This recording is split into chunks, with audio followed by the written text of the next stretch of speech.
Hi guys, welcome back to How to Stop Being a Loser. Hope everyone had good holidays and a happy new year. I know I didn't. Just kidding.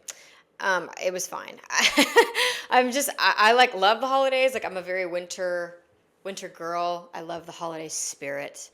But God, if you have a tumultuous relationship with your family or you have addicts in your family, just like the drama and the wounds that come up and the anxiety I feel like that comes from getting out of a routine and being out of a routine for so long, and you just feel like a unproductive loser. You know what I'm saying? But it's good to take a break and it's good to rest. Whatever. That's not what this podcast is for. Anyways, happy holidays. Glad we're all back. I'm so glad to be back in the studio. I'm very dedicated to doing 2 of these a week, you guys. I'm really dedicated to doing podcasts and YouTube and like longer format videos because I hate short format videos. I think my TikToks are great for like little blurbs of advice. If I have like little thoughts or pieces of science that I've been studying that I want to share that are more short format. But anyway, I'm just excited to be investing more in this. And with that being said, I'm really excited about today's topic. I always ask on my Instagram stories topics you guys want to see, and my DMs are always open. I do my best to at least read all of my DMs so that I kind of know like what's going on with y'all. I also have a Substack like chat. I don't know what it's called, but if you um, subscribe to my Substack, you can join my like chat room or whatever and leave me messages. If you have questions for me, you can DM me privately, send them in there. But I really do like try to connect with you guys to know what you want me to talk about. And a big thing is how to make friends and how to connect with people socially. And I feel like I'm not great at everything, but I'm great at that, actually. Not to sound arrogant, but I actually am great at being socially magnetic and making friends and connecting with people. It's what I love to do more than anything in this world. So I'm excited to talk about this. I've been doing so much research on dopamine and the negative effects of artificial sources of dopamine, and it just convinces me more and more and more to keep prioritizing in-person communication. I think it's funny, like when my boyfriend and I started talking, when he first asked me out, we didn't text very much, like hardly at all. We would always wait until we saw each other in person or talked on the phone to talk, and we're still like that. I mean, maybe not as extreme, because like if I need something or have a question or he texts me during the day, it's fine. It's not like a rule, like, oh, we don't text during the day. We can't. But I'm definitely in a rhythm of like, if I have something I want to talk to him about, I wait until I see him in person and then we get to catch up. And so if you see him and I in person or on the phone, we're like, because we have so much to talk about. We have so much to catch up about. And I've started doing that with everyone in my life, my friends. Like, I don't want to text you.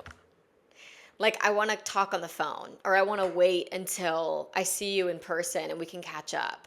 And really prioritizing, like, what the hell is this obsession with digital communication? Like, prioritize in-person communication and connection. Someone laughing at your text is not sharing a laugh with a friend and having that shared empathic resonance go on, and interpersonal neural synchrony and all those things that go on when you actually are physically close to someone else.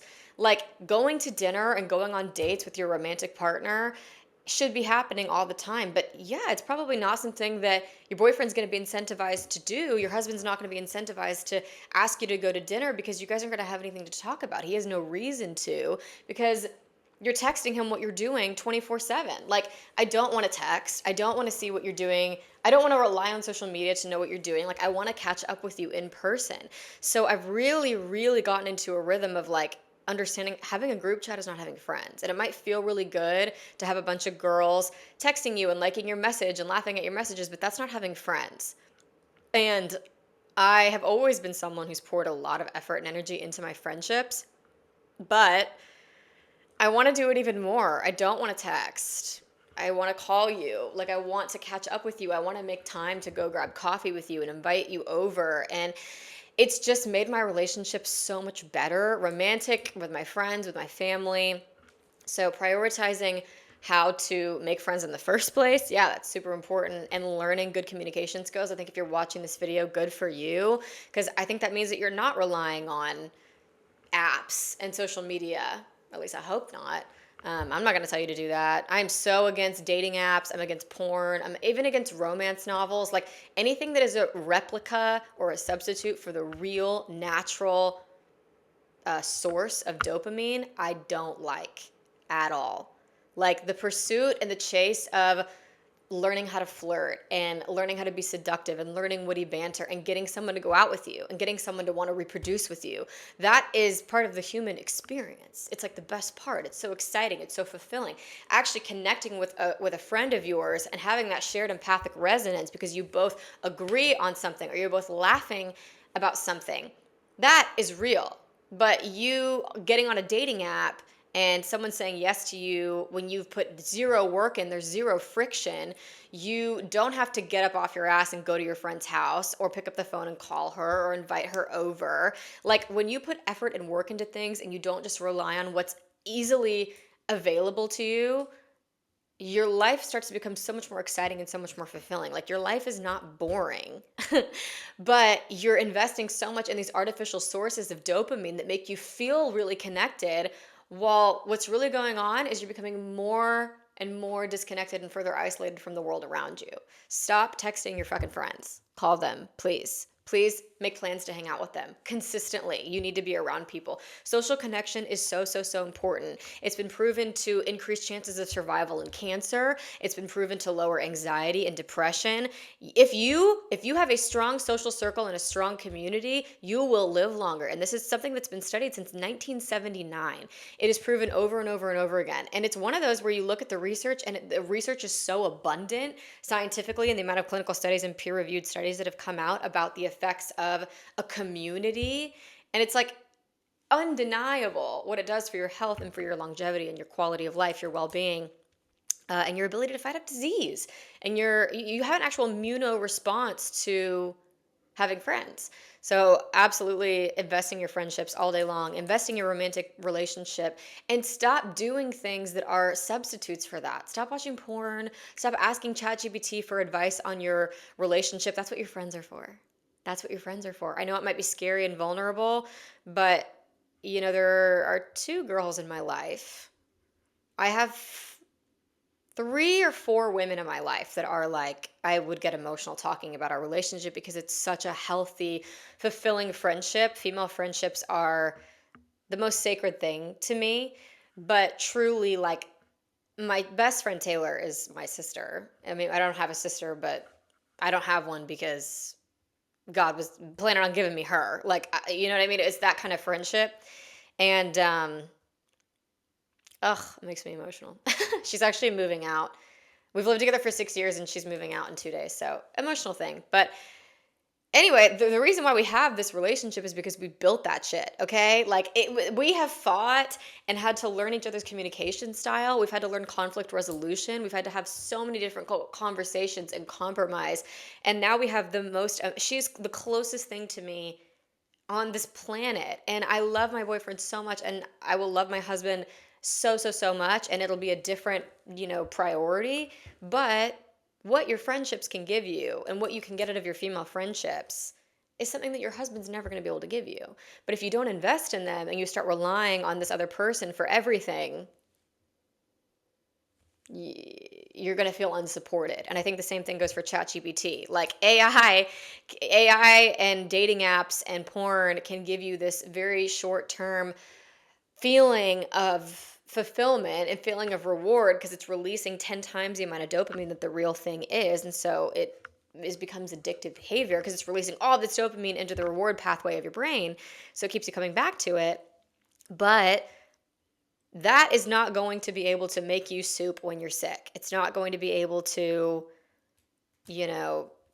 actually physically hug you and give you the benefits of like skin on skin contact when you're sad. It's not actually going to be able to make you laugh until you cry and when you put your hand on someone else when you laugh. And all these things might sound cliche, but that's the purpose of being alive, is for those little moments and those things that happen. Like not to get too graphic, but like you having sex with someone and not actually feeling their skin on you, that's a completely different experience. It's an artificial experience. You playing video games, Not there's anything wrong with these things. Like there's nothing wrong with movies and there's nothing wrong with having, I'm not saying cut out everything because you need to be only having real experiences. But I think you should think about um the ones that are seriously like damaging you and you know it. Like you know that you scrolling every single morning and watching porn and reading romance novels instead of focusing on building your intimate relationship with your partner. Like that's not, stop doing that because it's going to make everything else seem boring and unfulfilling and you're isolating yourself. And I know it makes you feel better because you feel connected, but it's just not true. So those are my thoughts. If you want to hear more about dopamine on a neurochemical level, I have a whole episode on it, I think. But that's not today's topic. I did just want to talk about my personal experience with social connection and why it is so important and why I think you wanting to like make friends and wanting to learn how to communicate is the most amazing thing ever. And I think it's probably just about like how do I build relationships? Like how do I start relationships? How do I approach strangers? How do I flirt? Flirting is not always romantic. Like, you know, learning how to be seductive in terms of making friends, in terms of making connections. So that's what we're gonna talk about today. So my biggest thing that I think I get a lot is people, oh, there's a pen in my hair. People are like, well, I'm an introvert. Like, I don't like going out, and so I don't meet people. Look, I get that introverts, the difference between an introvert and an extrovert is where you get your energy from. Do you get your energy from being alone? After you're alone for a long period of time, you feel energized, or do you get your energy from being around other people?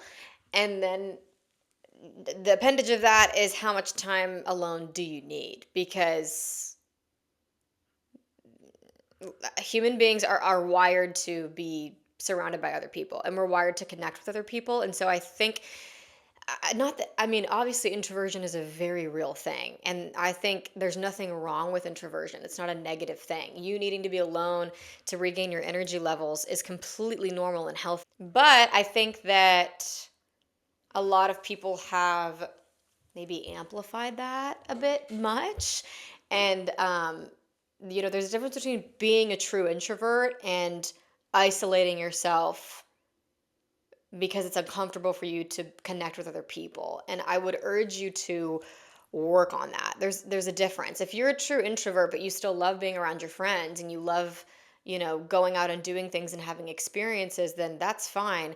But if you're saying, well, I'm an introvert and so I rarely leave the house beyond when I have to, and I avoid seeing my friends and I avoid connecting with other people, that might be a little bit of a different thing. And a lot of thing that I see is, well, I just want to be home with my boyfriend. And it's like, well, that's not being alone.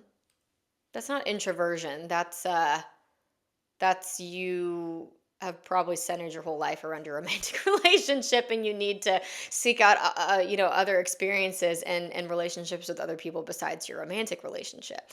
So just think about that and ask yourself, am I truly an introvert, or am I what really is it that I am dreading about going out, or I'm dreading about going and doing this? Like, um not everyone loves going out. Like, I get that. And, maybe you're not drinking. And so I guess that would affect it. But I don't know. I have plenty of friends that go out and they don't drink and they have a great time. Or they plan dinner parties. Last night, like, I had a glass of wine. My friend had a couple glasses of wine. The other two are doing dry January. And we literally just sat around and hung out. And I haven't laughed that hard in so long.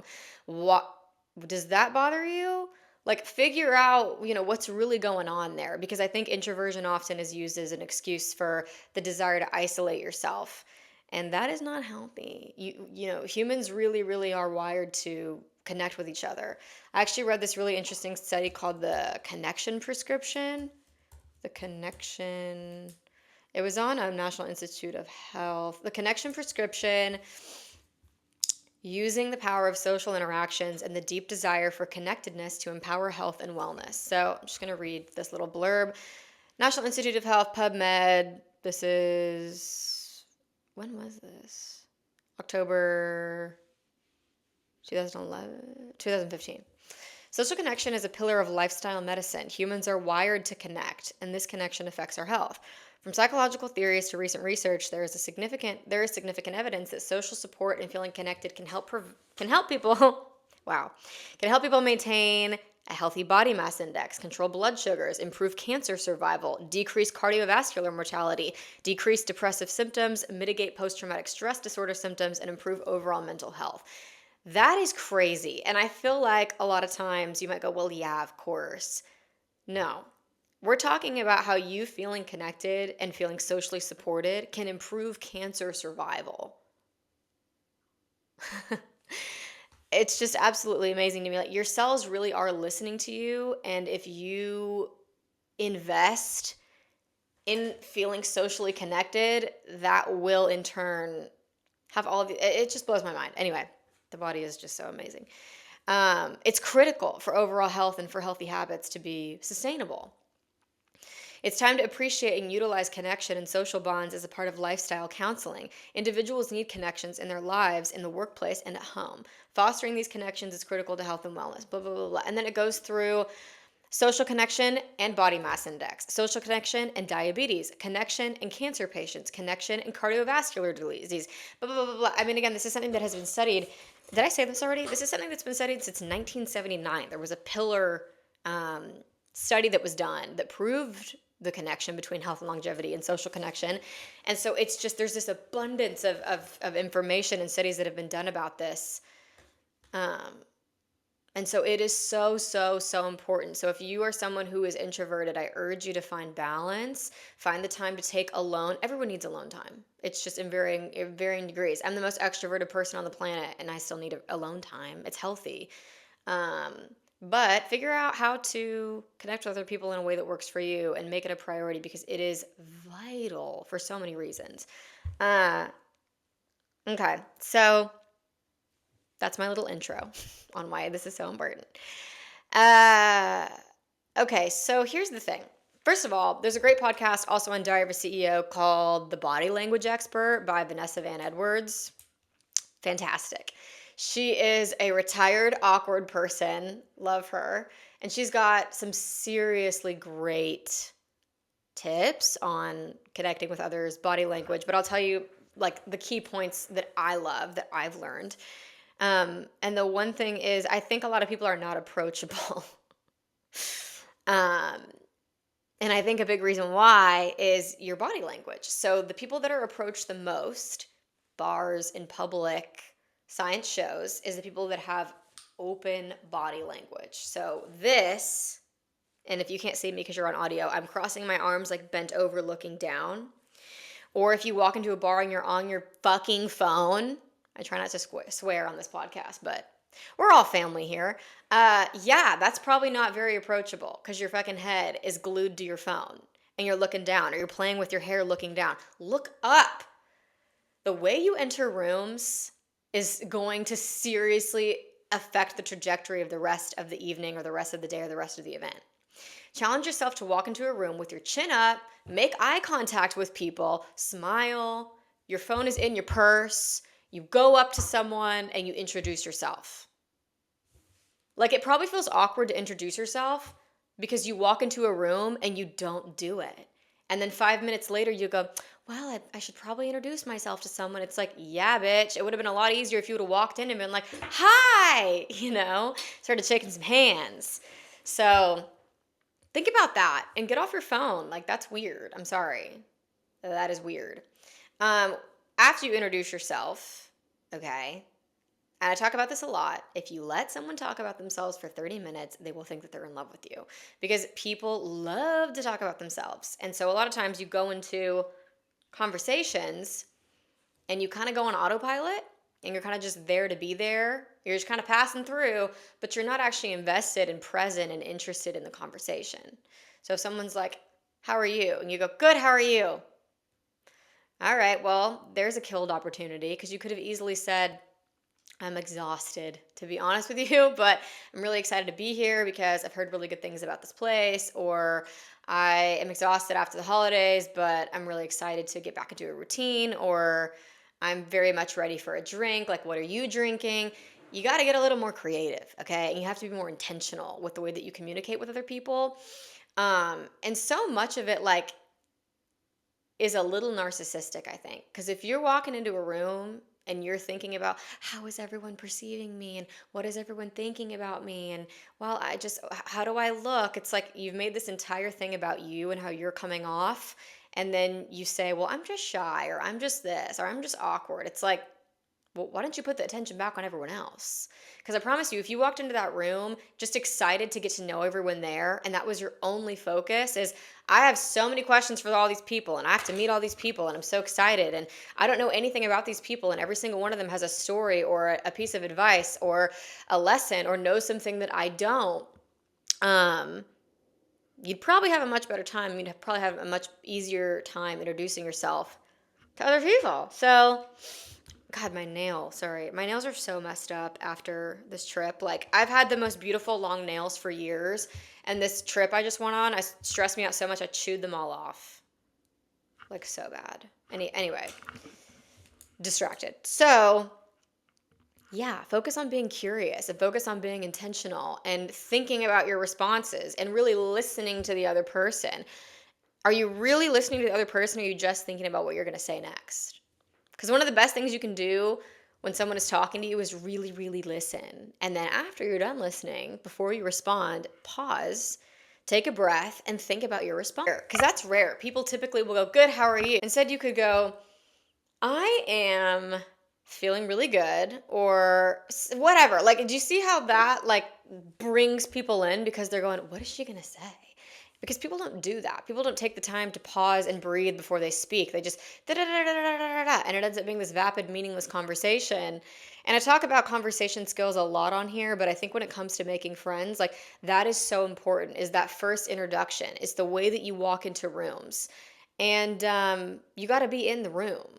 So this goes back to what I said about introversion. Like you could either go, well, I don't like going out. Which what the hell does that mean? I don't like going out anywhere, ever.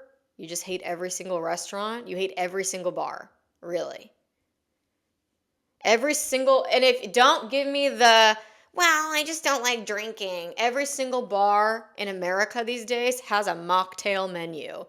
You tell me you can't order a sparkling water, you can't order a club soda or a cranberry juice. Shut up. Like, stop. You're in your own way, I think is a big thing with a lot of people. And you're self sabotaging. Because if I paid you $1 million and said, come up with ways that you could leave your home and have a good time, could you come up with some?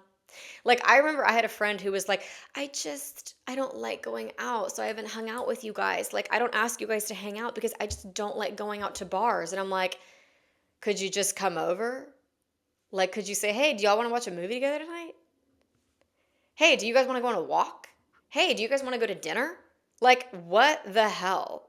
I'm sorry. The excuses that people will come up with to not hang out with you and just sit at home alone or with their boyfriends is hilariously preposterous.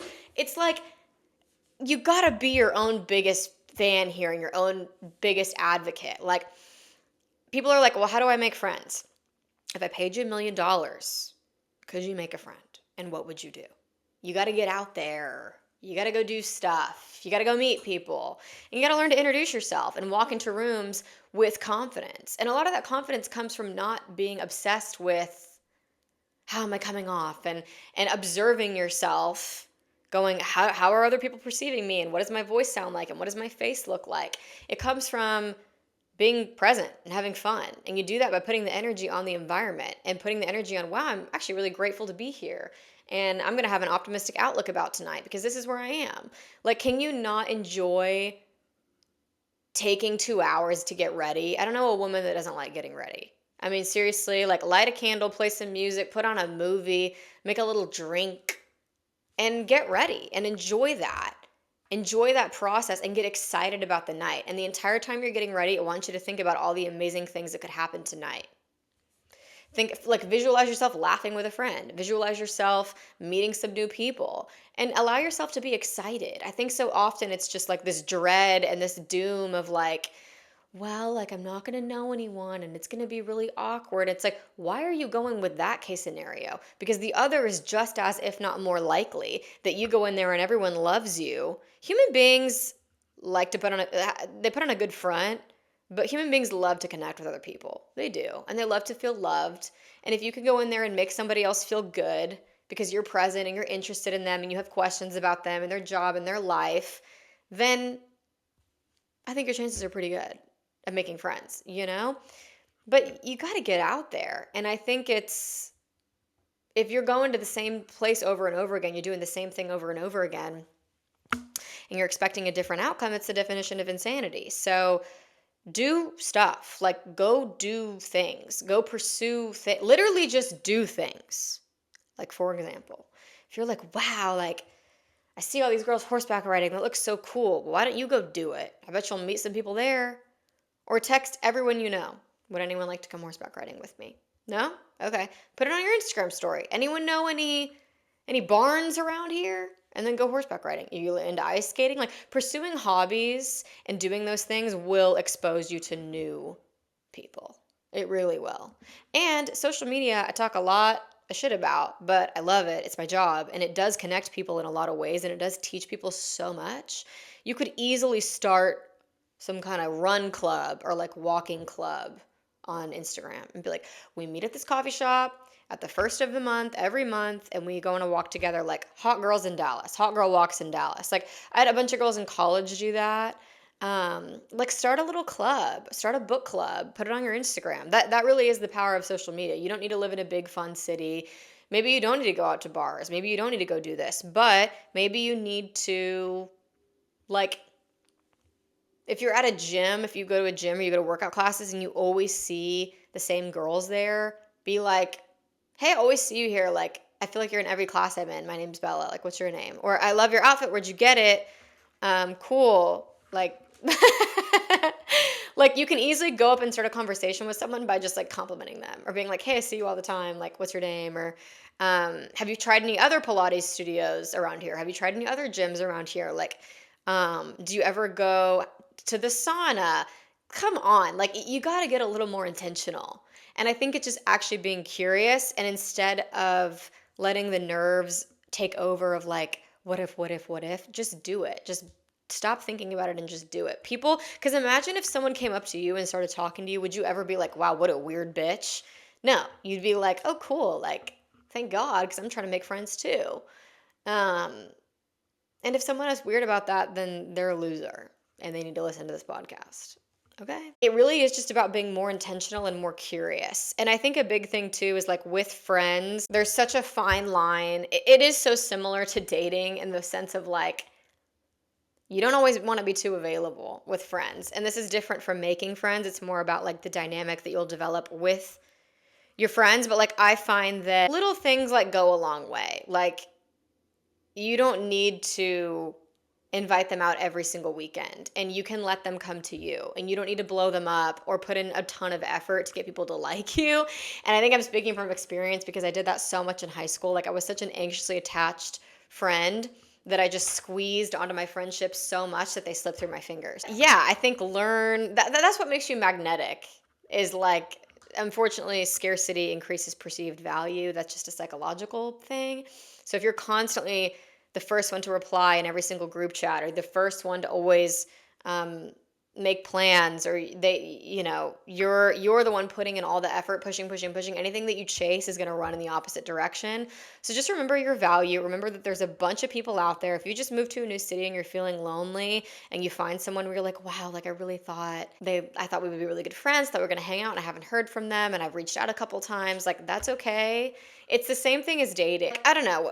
When I first moved back to Dallas, and I've lived in Dallas my whole life, so I had a lot of connections because I was lucky, but a lot of my friends I met because Taylor, my best friend, like went on a trip and she met all these friends, and she came back and she was like, look at all these friends. And I'm always out. Like, I love going out. I love going to dinner. And so I'm always meeting people and introducing myself to people because I just find it fun. But that never would have happened. This group I have never would have happened if she hadn't gone on that trip. And I wouldn't have gone and introduced myself to these people. And then after I met them, we had to make a group chat and we had to make plans, and you have to put effort and energy into your friends. Not too much because you don't want to be desperate, of course, but you can't just sit and go, well, we have a group chat or we text, so we're friends. Like, make plans. I also think like volunteer work is really good. It's interesting to me, like, I know that work is a lot. And like, if you work a 9 to 5 in office, it's a lot. But make whatever you can do, like, find a way to pursue your hobbies, find a way to pursue volunteer work, go to classes, and introduce yourself to people, and they'll come. To make friends, you have to be a friend. And I think being a good friend is just investing in yourself and being interesting. And again, like, engage in your hobbies and build yourself up. And it's just going to make you a much better friend if you have more to offer because you invest in yourself. Same thing with dating. Like, be dateable. Oh, yeah, I think saying yes to things, be consistent, give it time. Don't, you know, push, don't chase.